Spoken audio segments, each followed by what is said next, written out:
பிரியமானவர்களே, ஆண்டவராகிய இயேசு கிறிஸ்துவின் நாமத்தினாலே உங்கள் யாவரையும் அன்போடு கூட நான் வாழ்த்துகிறேன். ஆண்டவர் கிருபையாய் நமக்கு கொடுத்த இந்த புதிய நாளுக்காக முதலாவது நாம் ஆண்டவருக்கு நன்றி சொல்லுவோம்.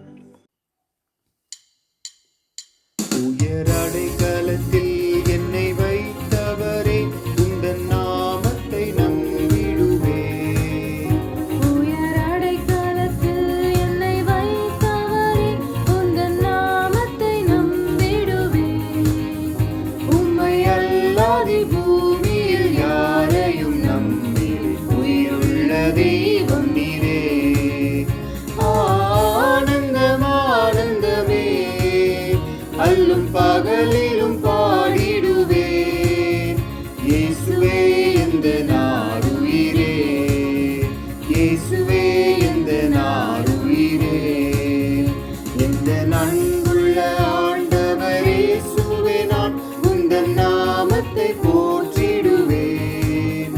உம்மை போல் ஒரு தேவனை பூமியில் அறிந்திடும் உயிர் தந்த தெய்வம் நீரே.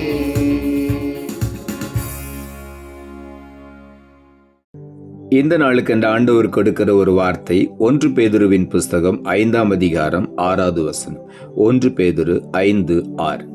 ஆகையால் ஏற்ற காலத்திலே தேவன் உங்களை உயர்த்தும்படிக்கு அவருடைய பலத்த கைக்குள் அடங்கியிருங்கள்.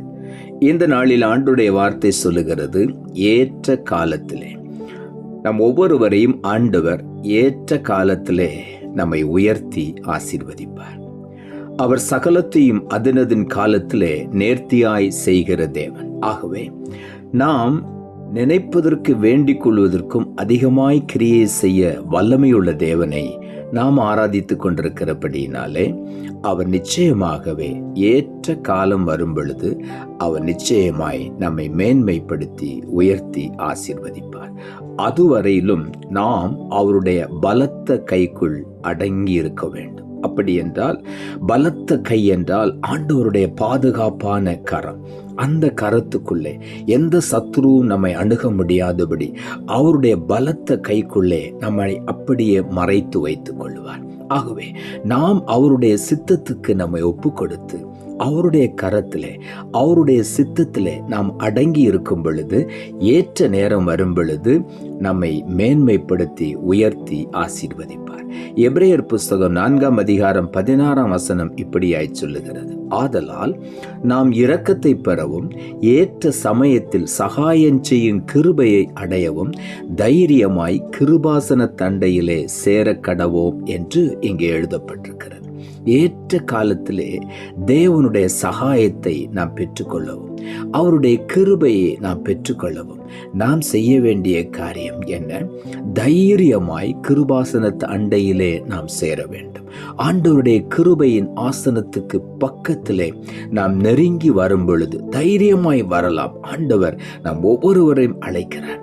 என்னிடத்தில் வருகிறவனை ஒருபோது நான் புறம்பே தள்ளுவது இல்லை என்று ஆண்டவர் சொன்னார். ஆகவே அவருடைய இரக்கத்தை பெறும்படியாக ஏற்ற சமயத்தில் சகாயம் செய்யக்கூடிய அவருடைய கிருபையை அடைந்து கொள்ளும்படியாக தைரியமாய் அவருடைய கிருபாசன தண்டையிலே நாம் சேர்ந்து நெருங்கி வரும் பொழுது நிச்சயமாகவே தேவனுடைய இரக்கத்தை நாம் பெற்றுக்கொள்வோம். எசேக்கியேல் தீர்க்க தரிசன புஸ்தகம் 34ஆம் அதிகாரம் 26வது வசனம் இப்படியாய் சொல்லுகிறது, நான் அவர்களையும் என் மேட்டின் சுற்றுப்புறங்களையும் ஆசீர்வாதமாக்கி ஏற்ற காலத்திலே மழையை பெய்ய பண்ணுவேன். ஆசீர்வாதமான மழை பெய்யும். இந்த நாளிலே ஆண்டவர் மறுபடியும் நம் ஒவ்வொருவரையும் பார்த்து சொல்லுகிறார், நான் என் பிள்ளைகளாகிய ஒவ்வொருவரையும் என் மேட்டின் சுற்றுப்புறங்களையும் என்று ஆண்டவர் சொல்லுகிறார். அவருடைய மேன்மையான உயர் ஸ்தலங்களின் சுற்றுப்புறங்களையும் ஆண்டவர் ஆசீர்வாதமாக்குவார் என்று வேதம் சொல்லுகிறது. அவர் ஆசீர்வாதமாக்கி ஏற்ற காலத்திலே மழையை பெய்ய பண்ணுவேன் என்று ஆண்டவர் சொல்லுகிறார். என்ன மழையை ஆண்டவர் கொடுக்கிறாராம்? ஆசீர்வாதமான மழை. நாம் ஒவ்வொருவர் மேலும் ஏற்ற காலம் வரும் பொழுது ஆசீர்வாதமான மழைகளை பொழிய பண்ணுவார். ஆகவே நாம் ஒவ்வொருவரும் இந்த ஆசீர்வாதமான மழையை பெற்றுக்கொள்ள வேண்டுமானால் நாம் செய்ய வேண்டிய ஒரே ஒரு காரியம், அவருடைய கிருபாசன தண்டையிலே நாம் நெருங்கி வரும் பொழுது நிச்சயமாகவே ஆண்டவர் நம்மை ஏற்ற காலத்திலே ஆசீர்வதிப்பார். ஆசீர்வாதமான மழை நமக்காக பொழியும். ஆகவே உள்ளத்தின் ஆழத்திலிருந்து ஆண்டவருக்கு நாம் நன்றி சொல்வோம். ஏசாயா தீர்க்கதரிசன புஸ்தகம் 60ஆம் அதிகாரம் 22ஆம் வசனம் இப்படியாய் சொல்லுகிறது, சின்னவன் 1000 சிறியவன் பலத்த ஜாதியுமாவான். கர்த்தராகிய நான் ஏற்ற காலத்தில் இதை தீவிரமாய் நடப்பிப்பேன். ஆண்டவர் ஏற்ற காலத்திலே நாம் அவருடைய பலத்த கைக்குள் அவருடைய சித்தத்தின் மையத்திலே அடங்கி இருக்கும் பொழுது, பொறுமையாய் காத்திருக்கும் பொழுது ஆண்டவர் சொல்லுகிறார், சின்னவனை 1000 நான் பெருக பண்ணுவேன், சிறியவனை பலத்த ஜாதியாக்குவேன், நான் ஏற்ற காலத்திலே இதை தீவிரமாய் நடப்பிப்பேன் என்று சொல்லுகிறார். ஆண்டவர் குறித்த காலத்திலே எல்லாவற்றையும் செய்து முடிக்கிற தேவன். சின்னவனை 1000 பெருக பண்ணுவேன் என்று ஏற்ற காலத்திலே தீவிரமாய் செய்வேன் என்று ஆண்டவர் சொல்லுகிறார். ஆகவே உள்ளத்தின் ஆழத்திலிருந்து ஆண்டவருக்கு நாம் நன்றி சொல்வோம். சங்கீதங்களின் புஸ்தகம் 113ஆம் அதிகாரம் 7வது வசனம் சொல்லுகிறது, அவர் சிறியவனை பொழுதியிலிருந்து தூக்கி விடுகிறார், எளியவனை குப்பையிலிருந்து உயர்த்துகிறார். ஆண்டவர் சிறியவனை புழுதியிலே அப்படியே விட்டு விடுகிற தேவன் அல்ல. புழுதியிலே போடப்பட்டவனை தூக்கி எடுத்து ஆண்டவர் அவனை உயர்த்துவார். எளிமையானவனை ஆண்டவர் ஒருபோதும் மறக்க மாட்டார். குப்பையில் இருக்கிற அவனை கூட ஆண்டவர் உயர்த்தி மேன்மைப்படுத்துவார். ஏற்ற காலத்திலே நாம் செய்ய வேண்டிய ஒரே ஒரு காரியம், அவருடைய பலத்த கைக்குள் அவருடைய சித்தத்தின் மையத்திலே தேவனுடைய திட்டங்கள் நம்முடைய வாழ்க்கையில நிறைவேறும் வரையிலும் அவருடைய சமூகத்திலே நாம் அமர்ந்து காத்திருக்க வேண்டும். அவருடைய கைக்குள்ளே, அவருடைய பலத்த கைக்குள்ளே நாம் அடங்கி இருப்போம். நிச்சயமாக ஆண்டவர் ஏற்ற காலத்திலே உயர்த்துவார். நாம் ஜெபிப்போம். அன்புள்ள ஆண்டவரே, கிருபையாய் நீர் கொடுத்த இந்த புதிய நாளுக்காய் மறுபடியுமாய் மக்கு நன்றி செலுத்துகிறோம். ஆண்டவர் கொடுத்த ஜீவனுள்ள வார்த்தைக்காக நன்றி. ஆகையால் ஏற்ற காலத்திலே தேவன் உங்களை உயர்த்தும்படிக்கு அவருடைய பலத்த கைக்குள் அடங்கியிருங்கள் என்ற வார்த்தையை கொடுத்தீர்.